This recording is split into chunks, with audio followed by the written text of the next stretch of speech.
Welcome to the Reed Flute. Find a comfortable position, take a slow, deep breath, and let the day gently fall away as we begin. The caravanserai outside Nishapur had grown quiet after midnight. The merchants had finished counting their coins. The camel bells hung still against tired necks. A clay lamp burned near the inner wall, throwing gold across the dust and leaving the arches deep indigo beyond its reach. In the far corner, an old dervish sat with a reed flute across his knees, the hollow reed resting like a small piece of remembered river. Near him sat a young traveler named Farid. His cloak was still scented with the city garden he had left that evening. In that garden, the woman he loved had laughed with another man beneath a pomegranate tree. It had been no great thing, a passing word, a brief smile, a cup of sherbet offered and received.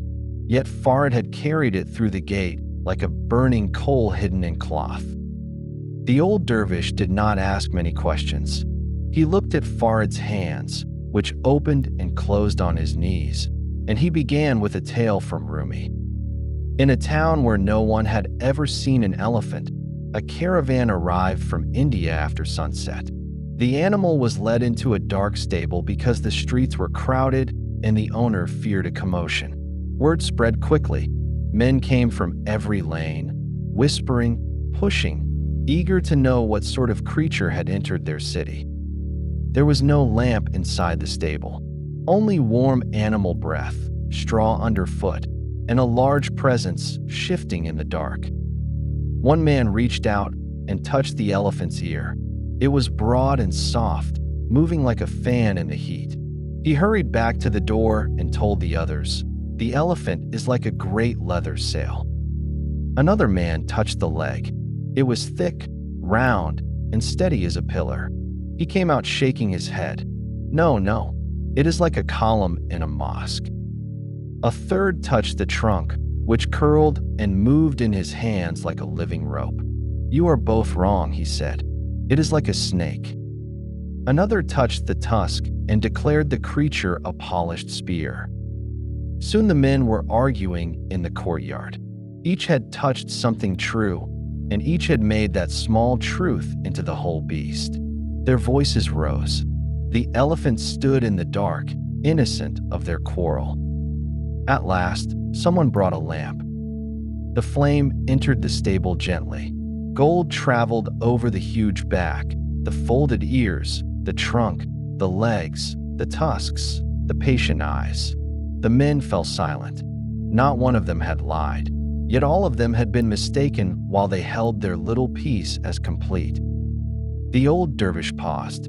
Outside the caravanserai, a night wind moved along the dunes. The lamp beside them trembled and grew steady again. "Jealousy is often a dark stable," he said softly. "The heart touches one smile, one pause, one word spoken to another, and calls it the whole truth." Farid looked toward the gate. In his mind, the garden returned. He saw the pomegranate tree, the blue bowl, the lifted cup, the small laugh. He had touched only one part of an evening. In darkness, he had built a beast from it. He had not seen her tired eyes after the guests left. He had not seen the quiet message she had sent before dawn. He had not seen the whole of her heart, nor the whole of his own fear. The dervish lifted the nay and breathed one low note into it. The sound was not an answer. It was a lamp being carried slowly into a room. May you wait for the lamp before believing every shape your fear finds in the dark. The lamp's glow widened, and the night turned toward a painted wall where rivalry tried to outshine love. When the first tale settled, the old dervish turned the reed flute in his hands as though reading a line written into the wood. The caravanserai courtyard held its breath. A servant crossed the far side with a copper jug, poured water into a basin, and disappeared. The sound of water remained for a moment, silver under the gold lamp.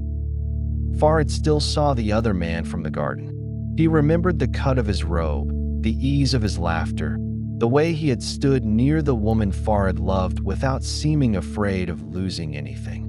The memory stung more than the smile itself. Jealousy had begun comparing, measuring, painting one face brighter and another dimmer.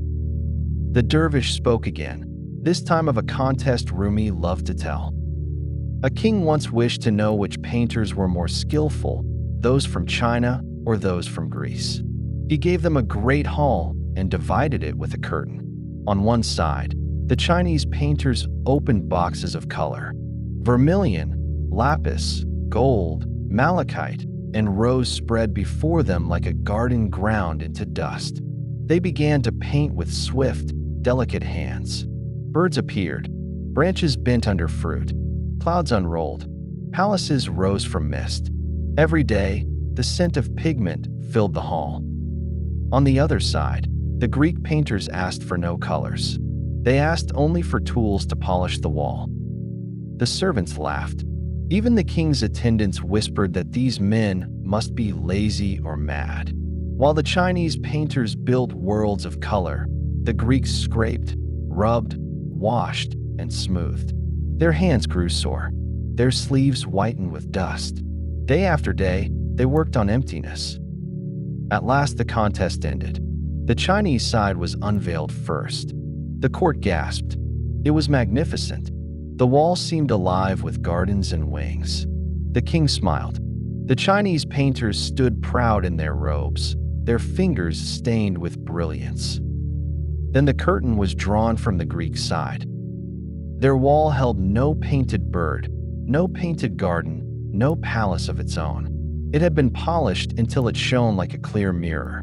In it, the whole Chinese painting appeared, but softened, deepened, made luminous by reflection. The colors seemed to float in another world. The court fell quiet. The king understood. One art had covered the wall with beauty. The other had made the wall able to receive beauty without claiming to create it. The dervish looked at Farid. He did not need to say the other man's name. Jealousy had been painting all evening inside Farid's chest. It had painted the rival larger, himself smaller, the beloved unfaithful, the future ruined. It had used dark colors and called them truth. Some hearts, the dervish murmured, try to win love by adding more color, more proof, more display, more anxious brilliance. But the heart that can reflect clearly does not need to outpaint another. Farid lowered his gaze. The lamp's flame appeared in a small brass cup beside him. It trembled there, not because the cup owned the flame, but because the cup was clean enough to receive it. He felt how much of his jealousy was not love for the woman, but fear of being less than someone else. He imagined his chest as the wall of the Greek painters. Not empty in the barren sense, empty of smoke, empty of desperate pictures, polished enough that the beloved could appear there as she was, not as fear painted her. Outside, the stars had thickened over the desert roof. Somewhere a horse stamped once in its sleep. The old dervish set down the nay and warmed his hands over the lamp.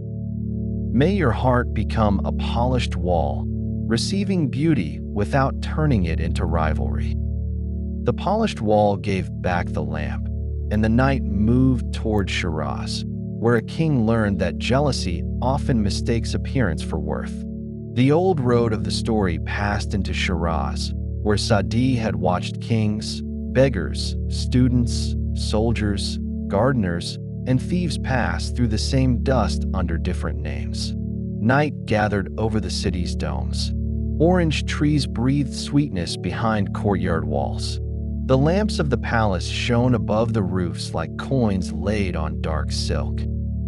In that palace, Saadi tells of a king who had two servants. One was handsome in a way that drew eyes immediately. His face was bright, his hair carefully scented, his robe always arranged with care. When he crossed the hall, even visiting nobles turned to look. He knew this and carried himself like a polished cup. The other servant was plain. His skin was marked by old illness. His back bent a little from years of carrying trays and water jars. His hands were rough. No poet would have wasted a metaphor on him. Yet he listened well. He remembered the king's needs before the king spoke them. He guarded secrets. He did not flatter loudly, and he did not abandon work when no one watched. The king trusted the plain servant. This troubled the handsome one. At first it was only a small heat in the chest when the plain servant was called near. Then it became a bitterness that entered his speech. He began to mock the servant's face in the kitchen. He imitated his walk for the guards. He whispered that the king must be blind or bewitched or too old to notice what everyone else saw. One evening, during a feast, the king heard laughter from behind a screen. He asked what amused them. No one answered. Finally, one trembling page repeated the handsome servant's joke. The king did not shout. He waited until the guests had gone and the musicians were packing their instruments. Then he called both servants into the smaller chamber where a single lamp burned. He gave each man a sealed message and sent them to 2 different gates of the palace. The handsome servant, proud of being entrusted, walked with fine posture through the corridor. But halfway there, he saw a bronze mirror and paused to arrange his turban. Then he met a friend and repeated the king's errand with a little flourish. By the time he reached the gate, the seal on the message had loosened in his restless hand. The plain servant walked quietly. A drunk guard tried to distract him. A child cried near the fountain. A tray fell in the courtyard. He did not hurry, yet he did not turn aside. He delivered the message still sealed, bowed, and returned. The king placed both messages on the table. To the eye, he said to the handsome servant, "You are a garden. To trust, you are a broken wall." Then he turned to the other. To the eye, he is plain. To the heart that must rest, he is shade. The handsome servant looked down. For the first time, his own beauty felt thin. He had been jealous not because the other man had stolen honor, but because the king's trust revealed what his mirror could not give him. In the caravanserai, Farid listened with his face half hidden. The man in the garden had been handsome, yes. Or perhaps Farid's jealousy had made him so. But the sharper pain had come from imagining that love must choose the brighter face, the easier laugh, the more graceful robe. He had forgotten that hearts do not rest where eyes merely admire. Hearts rest where they are not made afraid. The old dervish poured a little water into a clay cup and passed it to Farid. The cup was chipped along one edge. The water was cool. A jealous heart keeps asking, "Who is more beautiful?" the dervish said. A wiser heart asks, "Where is love made safe?" Farid drank. The question moved through him slowly. It did not excuse his fear, but it gave the fear less authority. May you stop competing with every bright face and become a place where love can rest unguarded. The palace lamps faded into the wing beat of distant birds, and the night rose toward Attar's gathering. The old dervish's next tale opened under a sky filled with birds. Not the birds of ordinary dawn, but the birds of Attar's great gathering, when every winged creature came trembling before the hoopoe. The world was still dark around them. A desert wind moved over stones. Far off, a minaret held the last gold of a lamp. The hoopoe stood among them with a crest like a small flame. Each bird carried a reason not to seek the simurgh. Each had a private attachment dressed as wisdom. When the peacock stepped forward, even the tired birds looked up. His tail, folded for the night, still held hidden moons of blue and gold. His neck curved with sorrowful grace. "I know what you ask," the peacock said. "You speak of the king of birds and the road of annihilating distance. But my heart is fixed elsewhere. I once lived in paradise. I walked among gardens whose scent never faded. Then I was cast down. Do not ask me for the simurgh. Give me only the way back to that garden." The hoopoe listened. The peacock's grief was real. Loss had made him beautiful and bitter. He remembered water that did not dry, fruit that did not rot, a nearness without fear. But memory had become a locked gate he kept pressing his head against. He looked at every other bird, and wondered why they seemed freer. He saw the nightingale's song and envied it. He saw the falcon's royal wrist and envied that. He saw the duck's water, the partridge's mountain, the sparrow's small contentment, and each became proof that he alone had been robbed. "Peacock," said the hoopoe, "your longing for the garden could become a road. Instead, you have made it a throne of complaint." The peacock's feathers stirred. "Would you have me forget paradise?" "No," said the hoopoe, "but do not poison the memory by envying every wing that passes. The garden you lost is not restored by resenting another bird's branch." The birds grew quiet. Even the wind seemed to pause among them. The hoopoe stepped closer. "You carry jeweled eyes in your tail," he said, "yet jealousy has turned them all backward. You keep watching who has what you lack. Turn one eye toward the road." The peacock looked down at the dust. His beauty, which had often made others sigh, did not comfort him. It had become a garment stitched from remembrance and comparison. Slowly, he opened his tail. In the starlight, it appeared not as vanity, but as a wounded fan. Then he folded it again and stood a little nearer to the others. He did not become free in one breath. No bird does. But for one moment, he stopped counting the blessings of every wing around him. The desert widened. In the caravanserai, Farid understood the peacock's ache. Jealousy had not begun in the garden that evening. It had begun long before, in older fears. The fear of being left outside. The fear of someone else receiving what he had begged for. The fear of watching a beloved door open to another while he stood in the dust. The old dervish touched the reed flute to his lips, but did not play. "Jealousy often wears the feathers of grief," he said.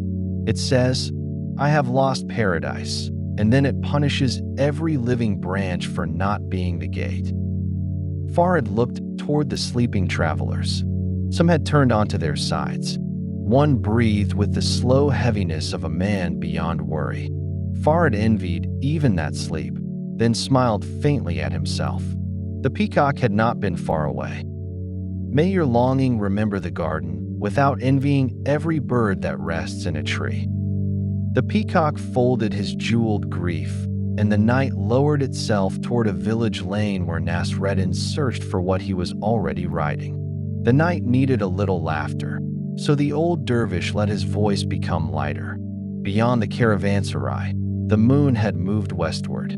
The shadows of the arches had stretched like long blue cloth across the courtyard. Farid's jealousy was still there, but it no longer sat quite so proudly. It had been named by elephant, mirror, servant, and peacock. Now it was ready to be laughed at without being shamed. In a village where the lanes were narrow and every door knew every rumor, Nasreddin Haja rode slowly through the market on his donkey. The animal's ears pointed forward with solemn patience. Nasreddin sat crookedly in the saddle, one slipper nearly falling from his foot, his turban loose from sleep. He looked left. He looked right. He looked under baskets, behind a stack of firewood, into the doorway of the barber, and once into a large clay jar. A baker called from his stall. "Haja, what are you searching for?" "My donkey," Nasreddin said gravely. The baker stared at the animal beneath him. "Your donkey?" "Yes," said Nasreddin. "A brown donkey. Stubborn face. Ears like two sermons. Answers only when it chooses." Children began to follow him. A woman carrying herbs stopped to watch. The barber leaned out with soap still on his wrist. Basra entered the story with the scent of river mud and warm clay. The hour was deep, when only the sleepless, the prayerful, and the wounded kept company with the stars. In a small courtyard near the edge of the city, Rabia sat on a reed mat. A lamp burned beside her, and a bowl of dates rested untouched near her knee. Her face was thin from fasting, but not severe. It held the softness of someone who had stopped bargaining with the world. Hassan of Basra came to see her. as the old tales sometimes place him near her doorway. He was a man of learning and tears, honored by many. That night, perhaps wishing to draw her into wonder, perhaps wishing to test the fragrance of his own state, he took his prayer rug and placed it upon the water. It floated there on the surface of a pool in the courtyard, steady under the moon. "Rabia," he said, "come, let us pray on the water." Those nearby watched with widened eyes. The pool reflected stars. The rug rested as though held by unseen hands. Rabia looked at the water. Then she looked at Hassan with affection sharpened by truth. She lifted her own prayer rug and tossed it upward.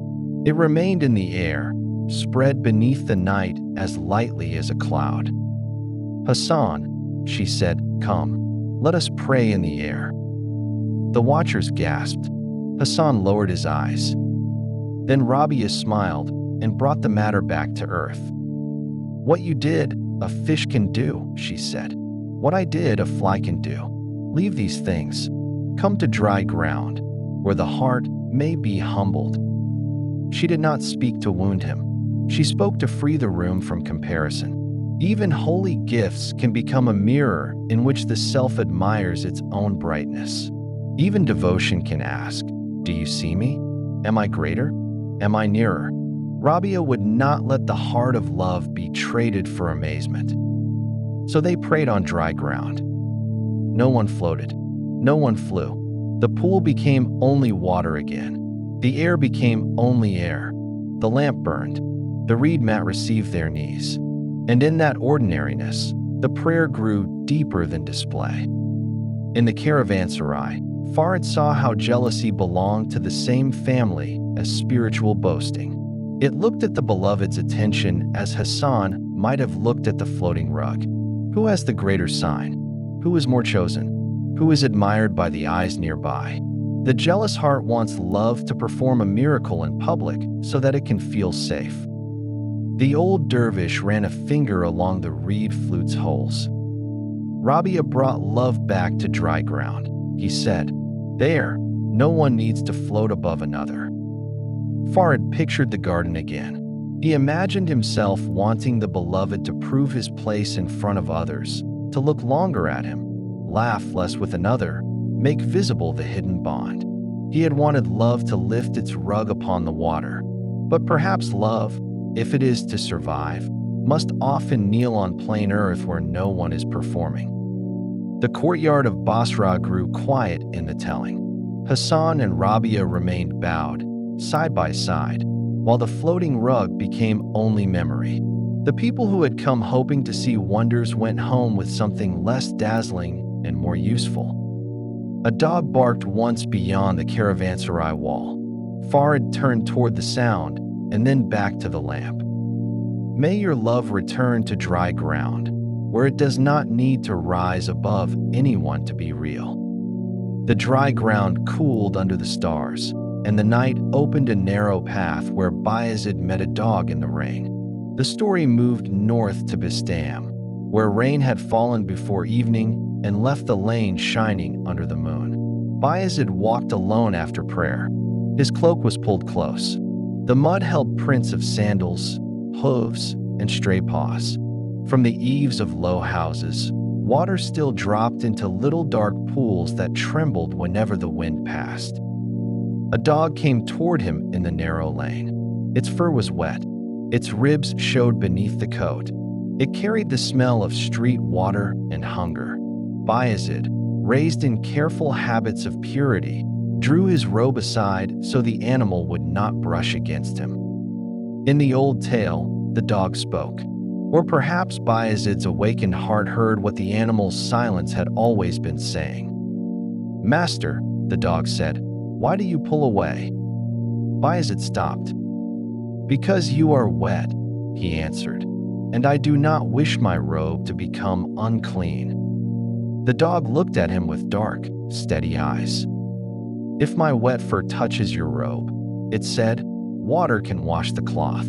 But if your pride touches your heart, what water will wash that?" The rainwater gathered along the edge of the lane. A lamp glowed behind a papered window. Bayazid stood still, pierced more deeply than if a scholar had argued with him for an hour. He saw that the dog had not dirted the street. His own shrinking had revealed a hidden stain. He bowed his head before the creature. "Pray for me," he whispered. The dog shook rein from its back and walked on. In the caravanserai, Farid listened without moving. He had never thought of jealousy as pride. Jealousy felt like weakness, like fear, like a wound. Yet beneath it there had been pride too. The pride that says, "This person's attention should not touch another." The pride that says, "I am made less if another is seen." The pride that draws the robe aside when a rival enters the lane. The old dervish looked toward the dark gate, where the desert wind moved dust in small circles. "A jealous heart often calls the other person unclean," he said. "It says, he is dangerous. She is false.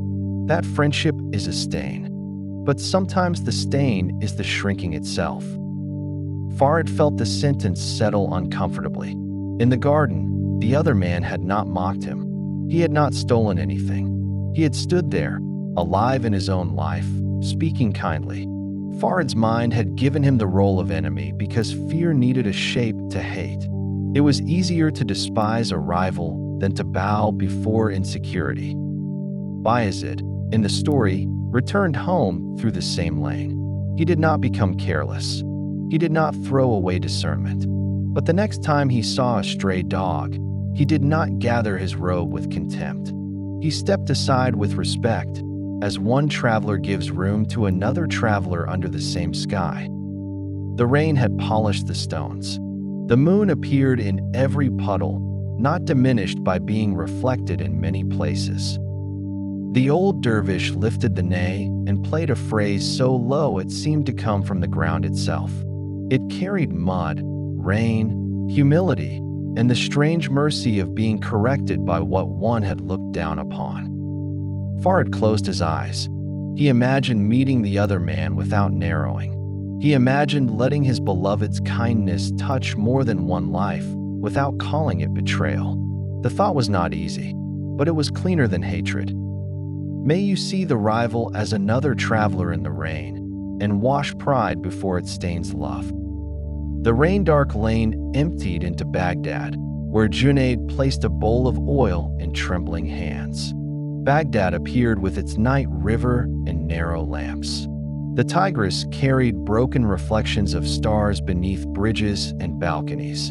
In a room near the old market, Junayd sat among his companions.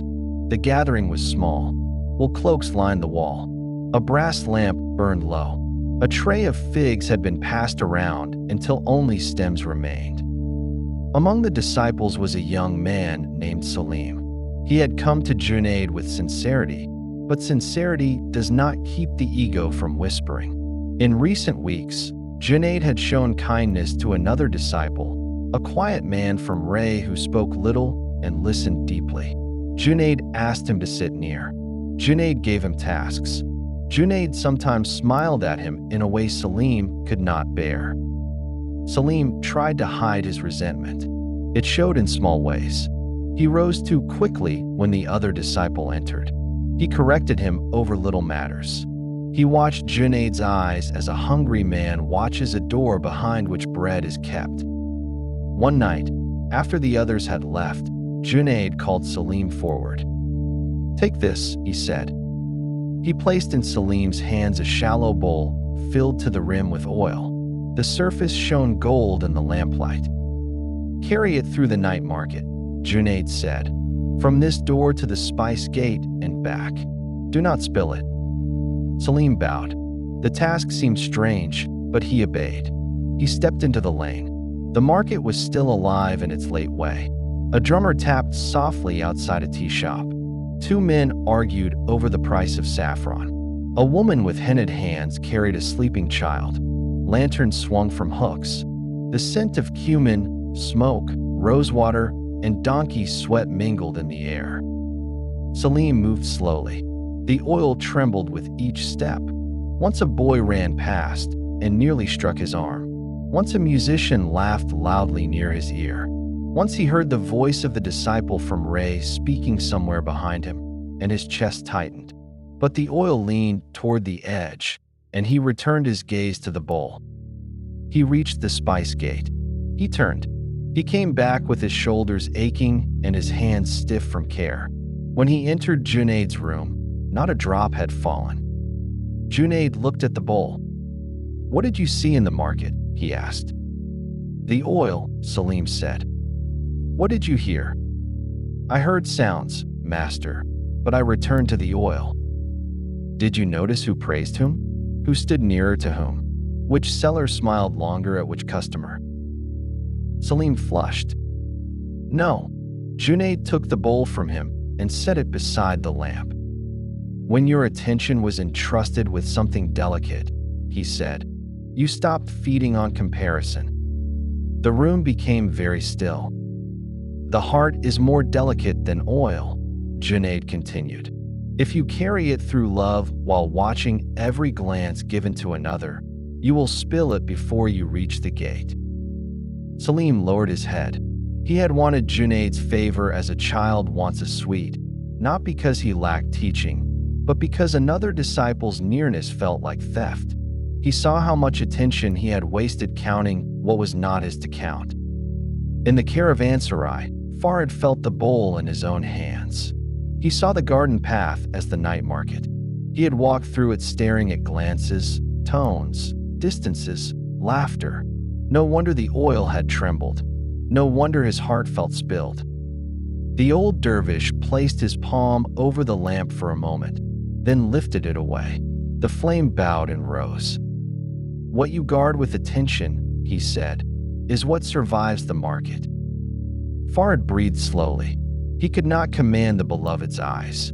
He could not close the world around her, but he could carry his own heart more carefully through the noise. May you carry the bowl of love steadily, without turning aside to count every passing glance. The spice gate closed behind Salim, and the night entered a palace chamber where desire called itself medicine. The old dervish's voice grew quieter before the next tale, as though the story itself required careful handling. The lamp had sunk low in its oil.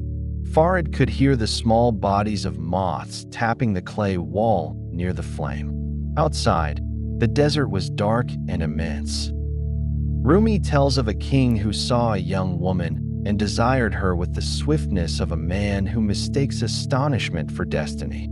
He brought her to his palace, dressed her in fine cloth, placed jewels near her, and believed that nearness would make her heart turn toward him. Yet she grew pale. Her eyes wandered. Food did not please her. Music did not stir her.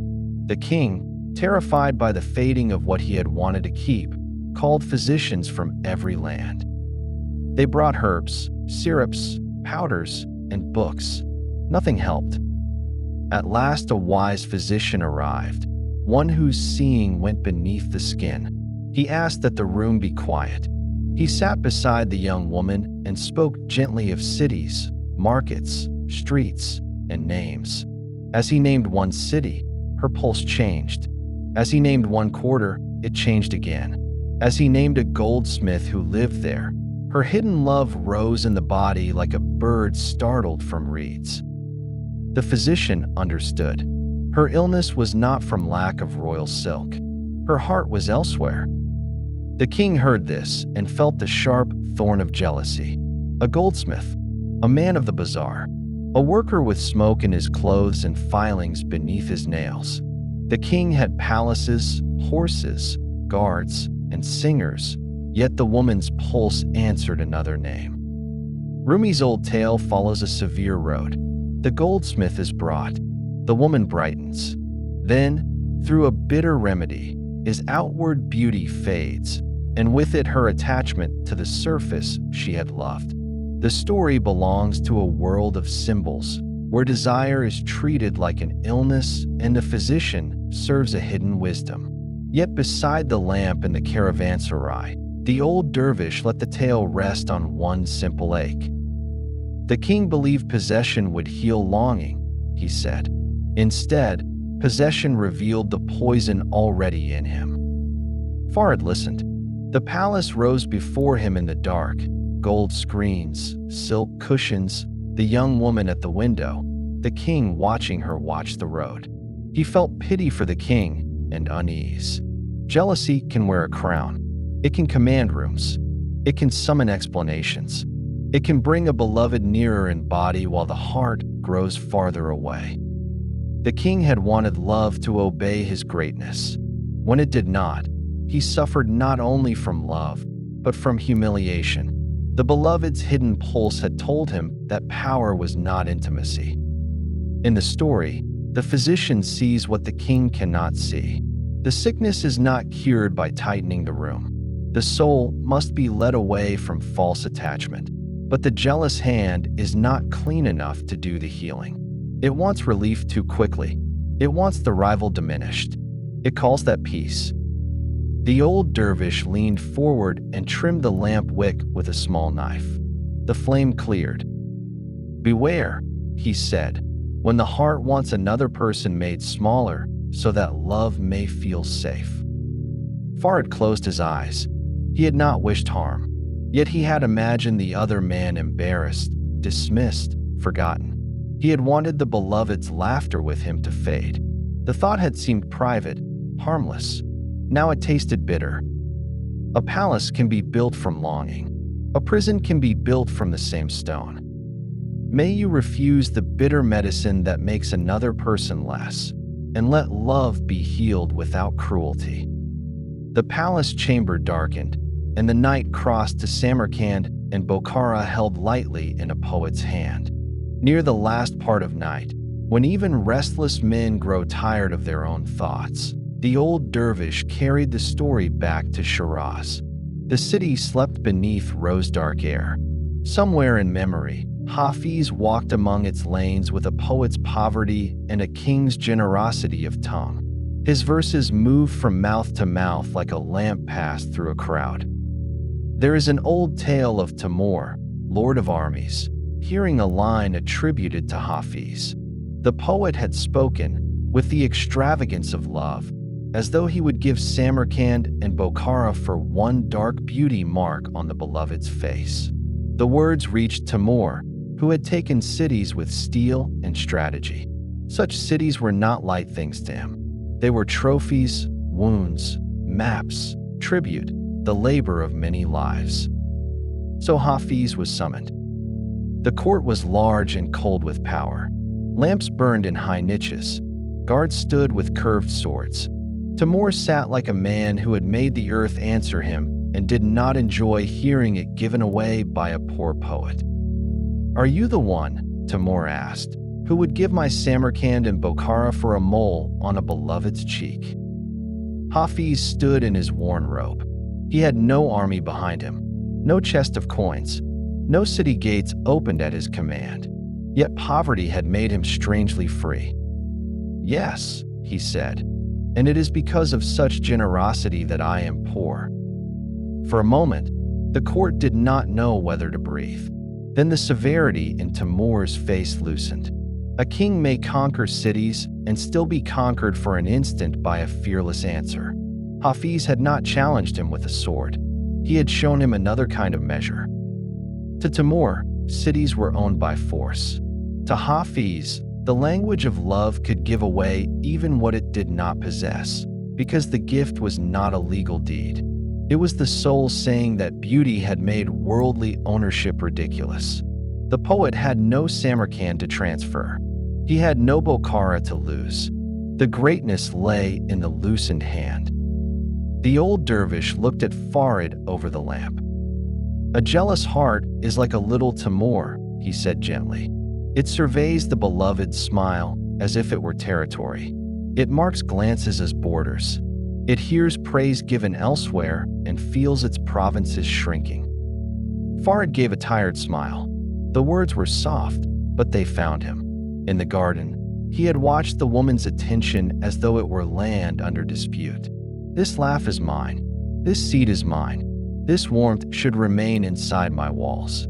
Yet love, when forced to live on a map, begins to wither. Hafiz, in the tale, left the court with his poverty intact. Perhaps Timur rewarded him. Perhaps he only spared him. The story changes from mouth to mouth, but the scent remains. A poet's heart had refused to treat beauty as property.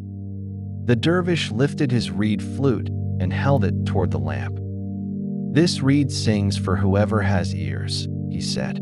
"If one listener says, 'The song must be only mine,' he loses the song first." Outside, the first birds had not yet begun. The world waited in the dark cup before dawn. Fard imagined the beloved's smile, not as a coin stolen from his purse, but as light crossing a courtyard. It could touch another face and still not rob him. Light was not a province. The thought loosened something near his ribs. "May you give away your imagined kingdoms, and let the beloved's light fall where it will." The cities grew small beneath the stars, and the road returned to a humble table where bitter melon became sweet from the giver's hand. The night became tender again. The old dervish reached for the last date in his bundle and placed it near Farid without speaking. Its skin was wrinkled and dark, shining slightly in the lamplight. Then he told a story Saadi loved to carry in the Garden of Counsel, the story of Luqman and the bitter melon. Luqman served a master who trusted him, not because Luqman flattered him, and not because he fought for closeness with other servants, but because his presence was steady. When work was heavy, he did it. When food was plain, he ate it. When praised, he did not swell. When overlooked, he did not turn sour. One evening, the master sat in a garden with companions. Lanterns hung from the branches. A fountain spoke quietly in the center, and plates of fruit lay on a low table. Among them was a melon, green and pale, beautiful to the eye. The master cut a slice and tasted it. It was bitter enough to tighten the mouth. Perhaps as a test, perhaps from the playfulness that comes to men with servants near them, he handed a slice to Luqman. Luqman ate it calmly. The master handed him another. Luqman ate that too, slice after slice. He received the melon without complaint, until only one piece remained. At last the master said, "How can you eat this with such ease? It is bitter." Luqman answered, "From your hand I have received so many sweet things. How can I complain if one bitter thing comes by the same hand?" The garden grew quiet. The master tasted the last piece again and could barely swallow it. He looked at Luqman with new respect, seeing that the servant's patience was not dullness. It was memory. He had not forgotten sweetness at the first taste of bitterness. In the caravanserai, Farid looked at the date lying beside him. It seemed to hold a whole orchard in its small, wrinkled body. He thought of the woman he loved. How quickly one bitter moment had made him forget 100 sweet ones. One laugh, given elsewhere, had swallowed mornings of tenderness. One unanswered hour had erased months of trust. Jealousy is a poor accountant. It misplaces gold and records only salt.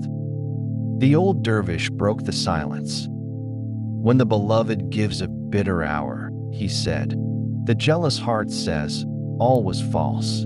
Luqman says, let me remember the hand."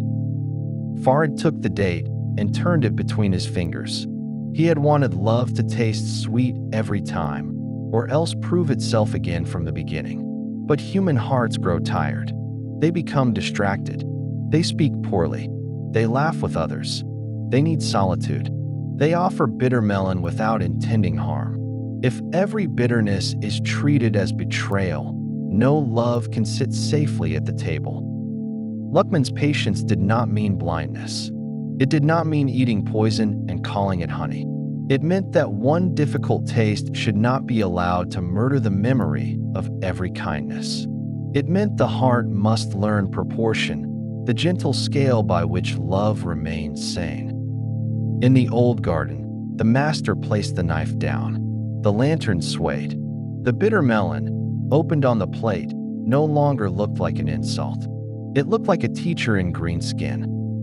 Farid ate the date slowly. Its sweetness was dark and quiet.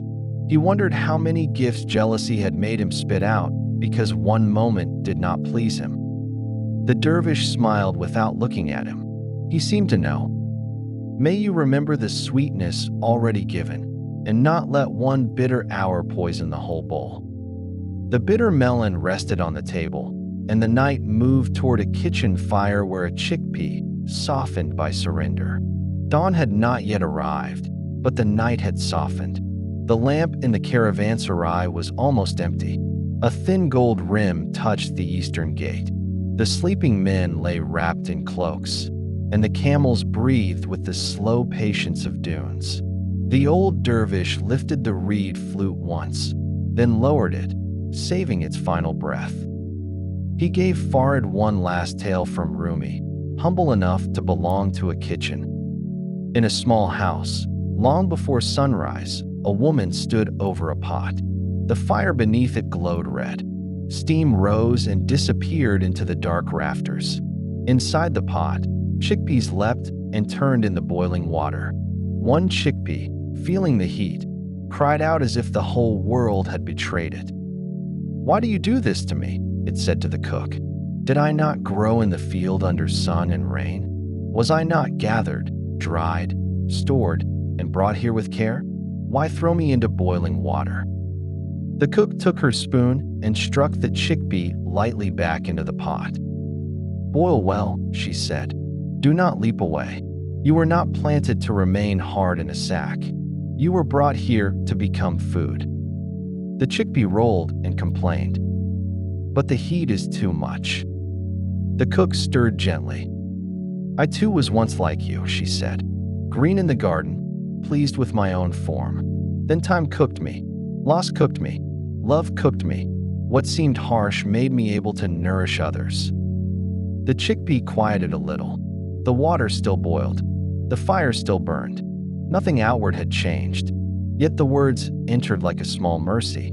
It began to understand that softening is not the same as destruction. By morning, the chickpea would be part of a dish placed before travelers. It would give strength to a child, warmth to an old man, comfort to someone who had walked far. Its hard little self would not survive unchanged, but something kinder would emerge from the pot.